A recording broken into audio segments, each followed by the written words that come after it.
The range of voltmeter can be increase by, the range of voltmeter can be increase by, voltmeter का range कैसे increase करोगे? पता है आपको voltmeter का रेंज इंक्रीज करने के लिए, वी का वैल्यू इंक्रीज करने के लिए जितना ज्यादा से ज्यादा वैल्यू आप सीरीज में लगाओगे ना गैल्वेनोमीटर को, ये वैल्यू जितना ज्यादा रहेगा ना उतना आपका रेंज वोल्टमीटर का ज्यादा रहेगा। तो उसमें से ऑप्शन क्या आएगा देखो पहले, connecting a low shunt resistance, नहीं वोल्टमीटर के लिए शंट रेजिस्टेंस का ऑप्शन नहीं है। Connecting a high shunt resistance, नहीं शंट रेजिस्टेंस ऑप्शन नहीं है। डिक्रीजिंग द सीरीज रेजिस्टेंस, इसका वैल्यू कम करने से, नहीं increasing the series resistance, option रहेगा D. So shunt resistance, series resistance increase करने से वी का रेंज बढ़ेगा। The range of ammeter can be increase, range of ammeter, ammeter के लिए कैसे कनेक्ट करते हैं? जी को शंट रेजिस्टेंस कनेक्ट करते हैं ना, और उसका प्रॉपर्टी क्या होता है? इसका वैल्यू लो होता है, और ये जितना जितना लो करोगे उतना उतना इस एमीटर के करंट मेजरमेंट का रेंज ज्यादा होगा। तो एमीटर का रेंज बढ़ाने के लिए शंट का वैल्यू कम करना है, डिक्रीजिंग द शंट रेजिस्टेंस, वो ऑप्शन होना चाहिए। समझा? 38 नंबर, 39 पेज नंबर 32 पे हम लोग नोट्स पे। Moving coil galvanometer of resistance G gives full scale deflection for certain current, मतलब मूविंग कॉइल गैल्वेनोमीटर है जिसका रेजिस्टेंस जितना G है और उसका एक फुल स्केल डिफ्लेक्शन करंट है, जिसको हम लोग क्या बोलते हैं पता है? IG बोलते हैं। क्या बोलते हैं उसको? IG। Okay, then the shunt resistance required, shunt resistance required मतलब S is equal to question mark, वो कितना होना चाहिए? किसके लिए? To measure a current n times the initial current. Initial current आपका IG है, आपका मेजर करंट I है, तो n टाइम्स इनिशियल करंट, उसके लिए S का फॉर्मूला हमने ऑलरेडी डिराइव किया है, कुछ याद है? G/n-1। V के लिए X जो होता है ना उसका फॉर्मूला G/n-1 होता है। सीरीज में तो बाजू में ऐसे याद रखो, X सीरीज में होता है ना, पैरेलल मतलब एक के नीचे एक, ऐसे भी याद रखो। अरे समझा? आपका आंसर क्या आएगा? B equal to G/n-1, answer B। The resistance of galvanometer is G if S is the resistance used to convert a galvanometer into ammeter, मतलब वो शंट रेजिस्टेंस होगा ना। H जो रेजिस्टेंस है वो किसके लिए यूज हो रहा है? गैल्वेनोमीटर को एमीटर में कन्वर्ट करने के लिए। तो गैल्वेनोमीटर को एमीटर में कन्वर्ट करने के लिए जो रेजिस्टेंस होता है वो शंट रेजिस्टेंस होता है, जिसको गैल्वेनोमीटर से पैरेलल कनेक्ट किया जाता है। बराबर ना? तो क्या पूछा है उन्होंने आगे पूछा है कि then the effective resistance of ammeter, अभी effective resistance of ammeter S का वैल्यू जो वो शंट का है, पूरे एमीटर का नहीं है। एमीटर मतलब जिसके अंदर गैल्वेनोमीटर है और ये शंट रेजिस्टेंस है। S का वैल्यू का फॉर्मूला हमारे पास है Ig/I-Ig × G, ये S का वैल्यू है, लेकिन इसका ओवरऑल रेजिस्टेंस होता है वो पैरेलल कॉम्बिनेशन का रेजिस्टेंस है। इफेक्टिव वैल्यू ऑफ एमीटर जो लिखा है आपके difference between voltmeter and ammeter का लास्ट पॉइंट, एमीटर का effective resistance multiplication divide by addition. Answer क्या आएगा फिर? D G/S। समझ में आ रहा है क्या? समझ से करें। An ideal voltmeter should have what? बहुत बार बताया मैंने, आइडियल वोल्टमीटर। वोल्टमीटर का रिक्वायरमेंट क्या है? रेजिस्टेंस ज्यादा होना चाहिए कि कम होना चाहिए? वोल्टमीटर का रेजिस्टेंस ज्यादा से ज्यादा होना चाहिए, बहुत बार बताया मैंने। आइडियली वो इनफाइनाइट होना चाहिए, तो इनफाइनाइट का ऑप्शन है ideal voltmeter has infinite resistance, answer D. अरे समझा? 35 नंबर पे आ जाओ, 35 न्यूमेरिकल टाइप है, वो सॉल्व कर दीजिए।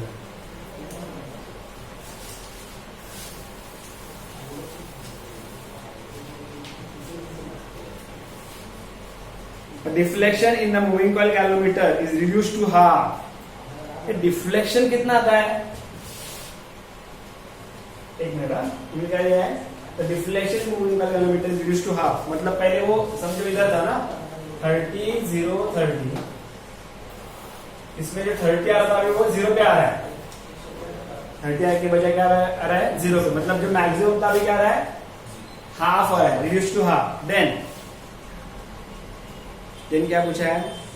When it is shunted with 50 ओम, कब ये कब हो गया? ये पीछे क्यों आया?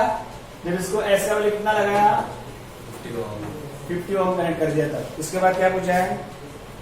The resistance of galvanometer is, तो इस गैल्वेनोमीटर का रेजिस्टेंस कितना रहेगा वो देखना है। कैसे निकालोगे? जी का वैल्यू फाइंड करेंगे। कैसे निकालोगे? अभी मुझे बताओ, ये जो फुल स्केल था वो हाफ हो गया, बराबर है? मतलब आपका जो आय है, एक मिनट ना, वो समझो अगर एन टाइम्स आई जी पकड़ेंगे, हाफ पकड़ेंगे मतलब समझो 1/2 है।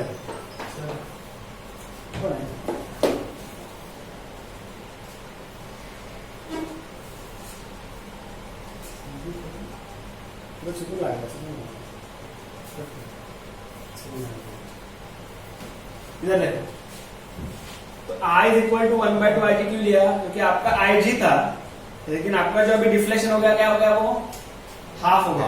मतलब आपका जो करंट है वो IG से हाफ। समझ में आ रहा है? ठीक है। तो S अगर 50 है तो G कितना रहेगा? हमारे पास वैल्यू है ना, S is equal to G upon n-1। ठीक है, देखना पड़ेगा मुझे। इधर 2 का डाउट है, 2 या हाफ हो सकता है, देख रहे थे पहले हाफ के देखते क्या आ जाएगा। तो G इधर देखो, इधर 50 है ना, इधर हाफ डालेंगे -1। हाफ -1 कितना होता है? हाफ ही आएगा, माइनस हाफ आएगा, लेकिन माइनस हाफ हो नहीं सकता है एक में ना। तो इधर हम लोग को 2 टाइम्स IG लेना पड़ेगा।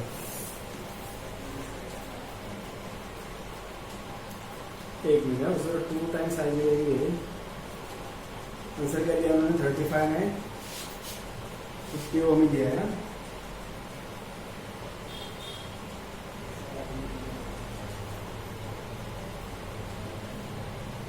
लॉजिकली ये सोच सकते हैं तो हो सकता है, लॉजिकली सोचोगे तो देखो इधर, लॉजिकली कैसे सोचोगे? आपका जो गैल्वेनोमीटर है उसका कुछ रेजिस्टेंस है, ठीक है, और इधर एक शंट रेजिस्टेंस कनेक्ट करने की वजह से जिसका जितना इसका करंट था उसके हाफ हो गया, उसके कितना हो गया? हाफ हो गया। मतलब रेजिस्टेंस कम हो गया। रेजिस्टेंस हाफ हो गया ना, करंट हाफ हो गया, मतलब इधर क्या बोल सकते हैं? रेजिस्टेंस हाफ, मतलब उसका रेंज अभी बढ़ गया और करंट उसमें से भेज सकते हैं। जब इधर कुछ नहीं था तो इधर 30 पे था, लेकिन इधर कनेक्ट करने की वजह से उसी करंट के लिए कितना हो गया? अभी हाफ हो गया। मतलब और इतना करंट हम लोग इसका जितना रिक्वायरमेंट है और उसका भेज सकते हैं, बराबर है? इसका मतलब इसका रेजिस्टेंस क्या हो गया? पूरा हाफ हो गया। अगर रेजिस्टेंस हाफ करना है, अगर ये 50 है और रेजिस्टेंस हाफ हो गया है, तो इधर कितना होना चाहिए? 50 होना चाहिए। 50 सीरीज पैरेलल कनेक्ट करने के बाद ही ओवरऑल रेजिस्टेंस क्या होता है? हाफ होता है ना। इसका मतलब वो लॉजिकली भी G का वैल्यू कितना होना चाहिए? 50। और अगर इधर हम लोग 2 टाइम्स IG पकड़ेंगे, 2 पकड़ेंगे, इधर क्या हो जाएगा? 2 - 1, इधर आंसर क्या आएगा? 1। G का वैल्यू कितना आएगा? 50 आएगा। अब ये 2 टाइम्स IG कैसे? मैं जब इधर IG बोल रहा था कुछ वैल्यू है, लेकिन उसका उसी करंट के लिए अगर हाफ हो गया तो और आप इतना भेज सकते हो ना, अभी पॉसिबिलिटी है। मतलब ये IG है और IG भेज सकते हो। मतलब आपको जो इधर से करंट आ रहा है वो ये IG और ये IG दोनों को कवर कर रहा है। मतलब आपका इधर का करंट जो है वो IG के 2 टाइम्स। समझा ना? समझा कि नहीं समझा? ठीक है। तो इसका मतलब आपका I इज इक्वल टू क्या आ जाएगा?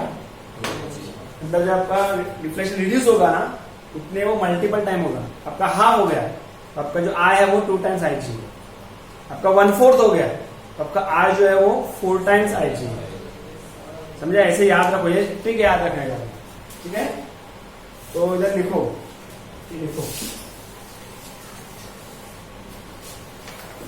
35 है ना।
हो गया लिख के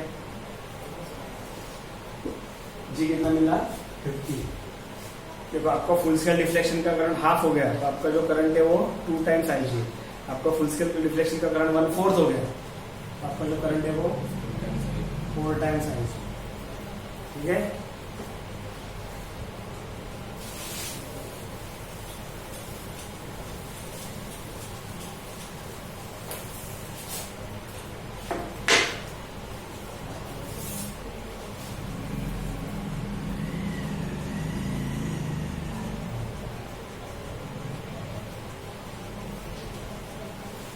आर का वैल्यू बता सकते हो उधर, सिंपल है। In the following circuit the value of resistance R is, ये आपका कितने नंबर का ले रहा हूं मैं 34। ये आपका एमीटर है, करंट कितना फ्लो रहा है 5 एम्पीयर। ये रेजिस्टेंस है, उसके अक्रॉस पोटेंशियल डिफरेंस कितना दिया है 25 वोल्ट, और ये आर का वैल्यू पहचानना है, बराबर है। कैसे आएगा, पोटेंशियल डिफरेंस 25 का है, करंट 5 का है। ओम्स लॉ याद है, Ohm's law B is equal to I, R is equal to B is equal to I, G upon I is equal to R। B कितना है 25, R कितना है 5, 25.5 5 कितना आना चाहिए 5 ओम। कितना दिया उन्होंने, ऑप्शन ए है ना 34 में 5 ओम, है ना 25.5 कितना आया, R is equal to, simple है, रेजिस्टेंस में से करंट कितना जा रहा है वो दिया है, और उसका पोटेंशियल डिफरेंस दिया है। रेजिस्टेंस पूछा है, पोटेंशियल डिफरेंस अपॉन करंट मतलब रेजिस्टेंस, समझा। अभी 33 आप मुझे बताओ, बहुत बार मैंने बताया, आप मुझे बताओ 33 का आंसर पढ़ो और बताओ, मेरे आंसर देखो मत, प्रॉपरली पढ़ो और मुझे आंसर बताओ 33 का।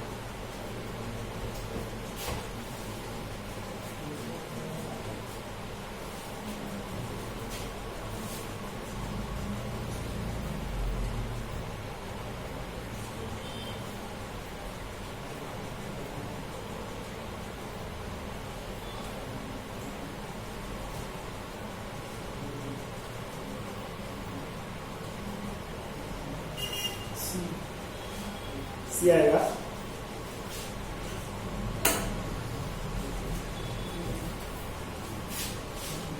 which of the following statement is true? A galvanometer with low resistance in parallel is an ammeter. A galvanometer with high resistance in series is an ammeter. A galvanometer with high resistance in parallel is voltmeter. कैसे सी बोल रहे हो?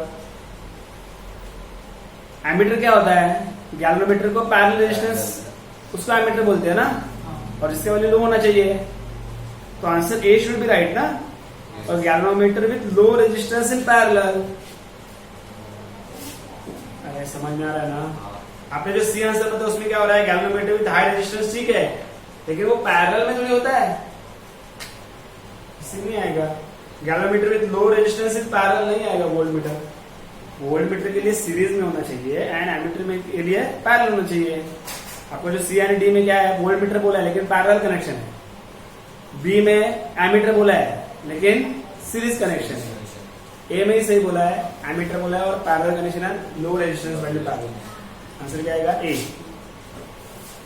Ideal ammeter क्या होना चाहिए, very good. Voltmeter का resistance ideally infinite होना चाहिए एंड एमीटर का रेजिस्टेंस आइडियली 0 होना चाहिए, ठीक है। पीछे आ जाओ, उल्टा जा रहे हैं।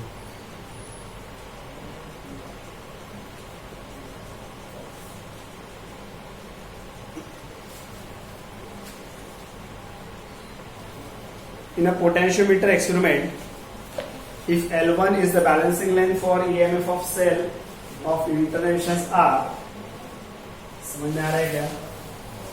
L1 ये बैलेंसिंग लेंथ है किसके लिए? EMF के लिए। अरे समझा? L1 फर्स्ट लाइन से पता चला, and L2 is the balancing length of terminal potential difference, मतलब V। समझ में आ रहा है क्या? इसका है इंटरनेशनल R, कुछ बात नहीं है, चलेगा, ठीक है। और इसका फॉर्मूला है IR, वो भी आपको बताना चाहिए। जब मैं खाली E कनेक्ट करता हूं और L1 आता है तो उसको E प्रोपोर्शनल टू L1, और मैं ये सर्किट पूरा कनेक्ट करने के बाद पता नहीं ये ऐसे रहता है, इसका अक्रॉस जो V होता है और उसका जो बैलेंसिंग लेंथ आता है किलोमीटर से वो L2 रहेगा, तो वो V को प्रोपोर्शनल है। और जब ये नहीं रहता है, मतलब ये के ऊपर रहता है, तो जो L1 आएगा वो इस EMF को प्रोपोर्शनल है। ये बताया था मैंने बहुत बार, बताया था ना? Okay, then the L2 is the balancing length for its terminal potential difference when shunted with resistance R। कब ये बैलेंसिंग लेंथ आ रहा है L2 कब आ रहा है? जब इधर हम लोग पैरेलल रेजिस्टेंस R कनेक्ट कर रहे हैं, तो R का वैल्यू पूछा है उन्होंने, सॉरी एक minute, then L2 is balancing length for its terminal potential difference when shunted with resistance R, then कौन सा फॉर्मूला ट्रू होगा? ये कौन सा फॉर्मूला ट्रू होगा? देखो हमारे पास ओरिजिनल फॉर्मूला क्या है? Small r is equal to r into L1 minus L2 upon L2। अब इसको रीअरेंज करके कुछ रहेगा तो वो चार ऑप्शन में से कौन सा है वो पहचानना है, राइट ना? तो देखो अभी कैसे करेंगे। अभी मुझे बताओ, स्मॉल r के टर्म में कुछ भी नहीं किया है, उनने सब जो दिया है वो L1 L2 के टर्म में दिया है, तो थोड़ा रीअरेंज कर लेते हैं ना। r is equal to r into L1 upon L2 minus 1, है ना? L1 L2 को अकेला रखा है उन्होंने, देखो लेफ्ट में L1 L2 कुछ तो है, तो मैं इसको ओपन करता हूं। उसके लिए पहले इस R को नीचे लेना पड़ेगा, R L1 minus L1 L2 minus 1। अब इस माइनस 1 को इधर लेके प्लस 1 करेंगे, इधर क्या आ गया? L1 upon L2। अभी आ सकता है L1 दिया है, L1 के लिए है ना सब फॉर्मूला, सब फॉर्मूला L1 के लिए है ना? हाँ, तो L1 का फॉर्मूला रेडी करेंगे, L2 उधर जाएगा ना। अभी इस फॉर्मूले से मैच होने वाला फॉर्मूला कौन सा है? देखो L2 into R upon R plus 1, या फिर ऐसा ही होना चाहिए R plus R upon R into L2 is equal to L1। ऐसा कुछ है क्या? ऐसे कुछ है क्या? देखो ना चारों में से ए है ना? हाँ, तो ए आंसर है। समझा क्या किया? हमारा जो फॉर्मूला था उसको रीअरेंज करके पूछा है, तो हम लोग उसको रीअरेंज कर सकते हैं, तो ये आपको आना चाहिए, ठीक है। चलो लिखो,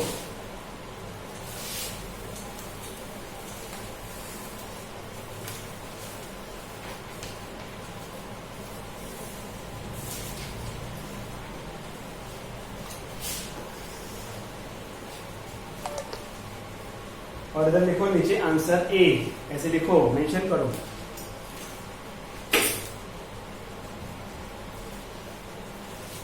ए आंसर है आपका। कितने नंबर का सम है? 31। कैसे क्या देखो, उन्होंने जो इन्फॉर्मेशन दिया उसके हिसाब से ये फॉर्मूला है इंटरनल रेजिस्टेंस ऑफ सेल, लेकिन उन्होंने जो चार ऑप्शन दिए उसमें से ये फॉर्मूला है।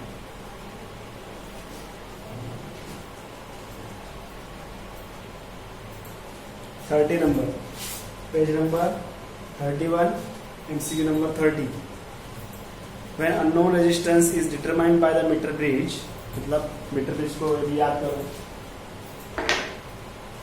ये आपका लेफ्ट गैप में नॉर्मली अननोन रेजिस्टेंस कनेक्ट किया जाता है, बराबर। ये पॉइंट आपका बी रहता है, इधर राइट गैप में क्या होता है? नोन रेजिस्टेंस आर रहता है, पता है ना? Okay. Then the error due to contact resistance, मतलब इधर जो कनेक्ट रहता है ये एल शेप स्ट्रिप, इधर एक पॉइंट है, इधर वायर और स्ट्रिप कनेक्ट होता है, उसको कॉन्टैक्ट रेजिस्टेंस आता है इधर। जैसे इधर एल शेप स्ट्रिप है, इधर एक स्ट्रिप है और ये वायर जब कनेक्ट होता है तो कॉन्टैक्ट रेजिस्टेंस आता है। तो ये जो एरर है वो किससे मिनिमाइज किया जा सकता है? चार में से एक ऑप्शन पहचानना है। क्या देखो, bye connecting both the resistance only in one gap, दोनों रेजिस्टेंस एक गैप में कनेक्ट करके आंसर आएगा क्या? नहीं। By interchanging the position of known and unknown resistance, ये नोन है और ये अननोन है, ऐसे एक बार फाइंड करो, फिर इधर आर लेके इधर एक्स कनेक्ट करके फाइंड करो। ये भी हो सकता है पॉसिबल, लेकिन आइडियल ऑप्शन क्या है पता है? आइडियल मतलब इसके लिए रिक्वायर्ड ऑप्शन क्या है? ये कॉन्टैक्ट रेजिस्टेंस बहुत स्मॉल होते हैं, अगर उसका वैल्यू और हमारा जो रिक्वायर्ड लेंथ है वो अगर स्मॉल है, इसका वैल्यू और इसका वैल्यू कंपेरेबल हो जाएगा जब हम लोग इधर नल पॉइंट अप्लाई करेंगे। तो तो पॉसिबल वे क्या है, उसको अवॉइड करने के लिए जो नल पॉइंट है वो किधर ऑब्टेन करना है, मिडल 1/3 में, मतलब 33 सेंटीमीटर टू 66 सेंटीमीटर में करोगे तो आपका कॉन्टैक्ट रेजिस्टेंस का एरर कम हो जाएगा। लेकिन ये ऑप्शन 4 में से है क्या, वो चेक करो पहले। अगर ये 4 में नहीं दिया है तो आपके पास पॉसिबल ऑप्शन ये है कि एक बार एक्स इधर कनेक्ट करो, इधर देखो एक्स इधर कनेक्ट करो, एक रीडिंग आएगा, एक्स को इधर कनेक्ट करो, दूसरा रीडिंग आएगा, दोनों का मीन निकालोगे तो ये कॉन्टैक्ट रेजिस्टेंस का एरर अपने आप मीन के साथ कम हो जाएगा। ये भी ऑप्शन है। आइडियल ऑप्शन क्या है, it should be null point should be obtained at middle part of the wire, that is from 33 to 60। अगर ये नहीं ऑप्शन 4 में से तो और एक ऑप्शन है, x को एक बार एक गैप में राइट एंड देन दूसरे गैप में, ऐसे दो वैल्यू का मीन लेके आंसर निकालो। तो अगर 4 में से कौन सा दो है वो चेक करो बाय यूजिंग यूनिफॉर्म वायर। नहीं, यूनिफॉर्म वायर से क्या होता है, यूनिफॉर्म वायर से सिग्मा का वैल्यू वो एरर कैंसिल हो जाएगा by obtaining the null point near the end of the wire। ये तो पॉसिबिलिटी है, हम लोग तुरंत लिख सकते हैं, बराबर है। कॉन्टैक्ट रेजिस्टेंस इधर होता है तो इधर नल पॉइंट ऑब्टेन करो, उससे मिनिमाइज हो जाएगा, नहीं बढ़ जाएगा, वो एरर बढ़ जाएगा क्योंकि आपका नल पॉइंट इधर रहेगा तो ये वायर और इसका रेजिस्टेंस कंपैरेबल है, तो एरर फोकस हो जाएगा उधर, ठीक है, ज्यादा हो जाएगा। ओके, तो आपका ऑप्शन क्या आएगा, option B, that is by interchanging known and unknown resistance. समझा?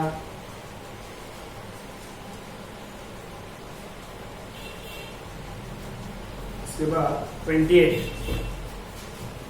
देखो,